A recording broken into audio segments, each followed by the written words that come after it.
Stanley, Scuba, Sailing, and Adventures.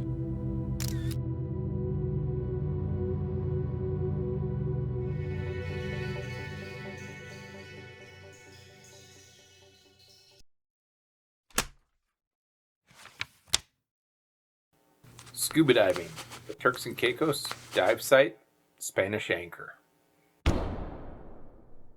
The Spanish Anchor dive site is located off of West Caicos Island.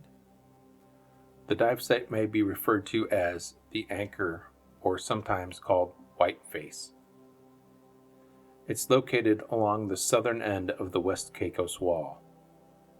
The dive site ranges in depth from 50 to about 80 feet. At least the Anchor is located in about 80 feet of water.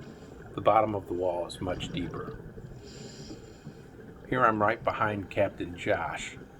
This opening's a little narrow for me because the arms on my camera for the lights are just a little too wide, so I decided to go over the top. And Captain Josh was setting up to take pictures of us next to the Anchor as we passed. Here you can see the Anchor coming into view. It's totally encrusted. The Anchor dates back to about the 1600s, and you can see why they had to leave it behind. So as I came over the top, another diver came underneath, and we have a situation here where Captain Josh is trying to tell the other diver to hold up and point that I'm up there, but they're not paying attention. So I got held up here for a second and let that other diver go ahead, and I signaled to Captain Josh that I was going to wait, so he got a picture of them coming through. However, my photo opportunity was missed. Oh well, thanks anyway. Here you get a view of the wall, and you can see it's just massive. Turn around here and you can see that's where Captain Josh is, still next to the Anchor, photographing the rest of the dive group as they come through. And again, that Anchor is about 85 feet of water. So you can see the depth to the bottom of the wall is much greater than that. This was the third dive of the day, but first dive on this particular site. The dive started at just about 2 o'clock in the afternoon and lasted approximately 47 minutes. My dive computer recorded an average depth of 51 feet and a maximum depth of 84 feet. The water temperature was a comfortable 82 degrees Fahrenheit. Overall, this was the second day of diving on this trip, and it was dive number 8. I was staying a little shallower than the other divers. I'd hit about 84 feet when I passed the Anchor. My ears were feeling it.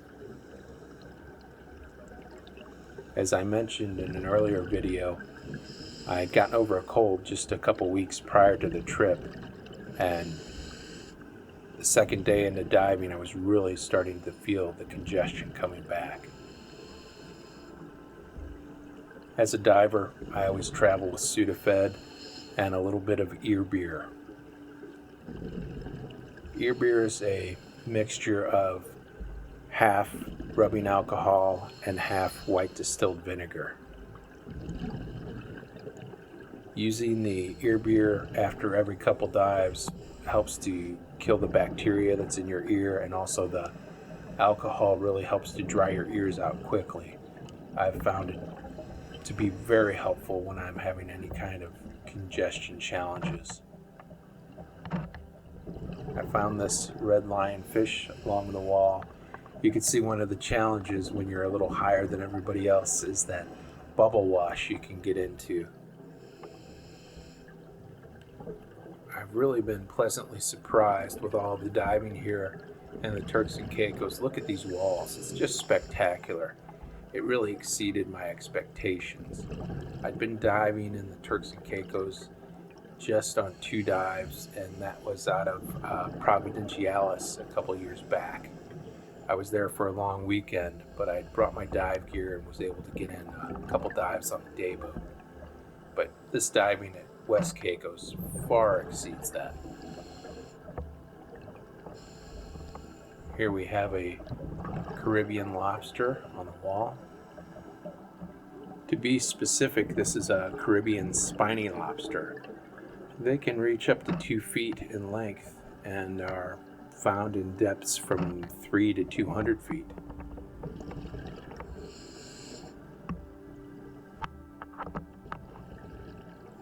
Grabbing a couple more pictures of the lobster before I move on.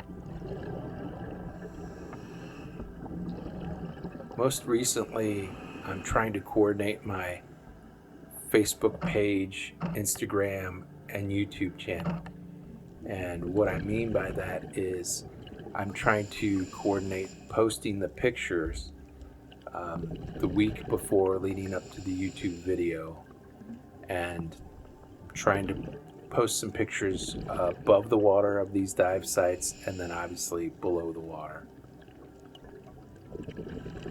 Alright, holy cow, there's a whole lot going on right here. So the fish almost in the center of the screen right now with the yellow tail and what look like whiskers hanging down, those are actually barbels, and that's a yellow goatfish.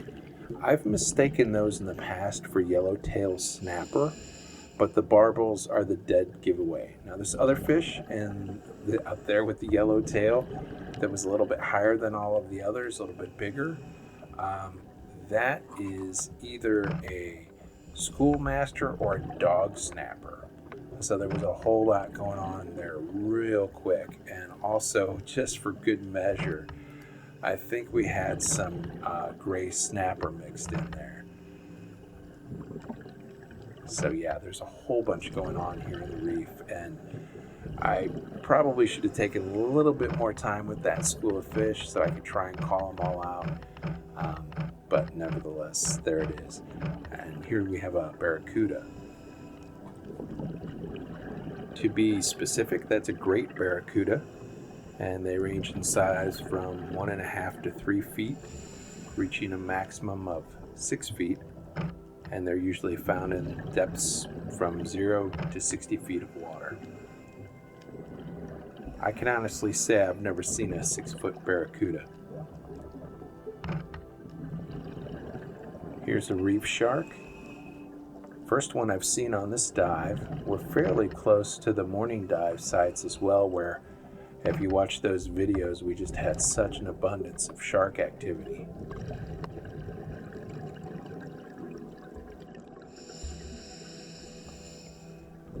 Can't complain though, we saw so many sharks this morning.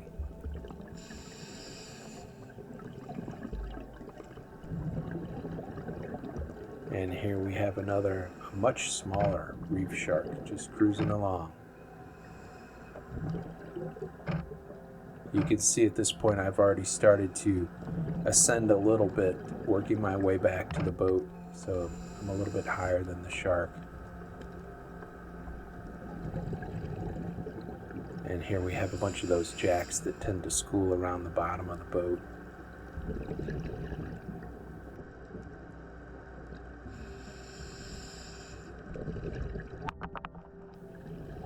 Spanish anchor, great dive site, great dive.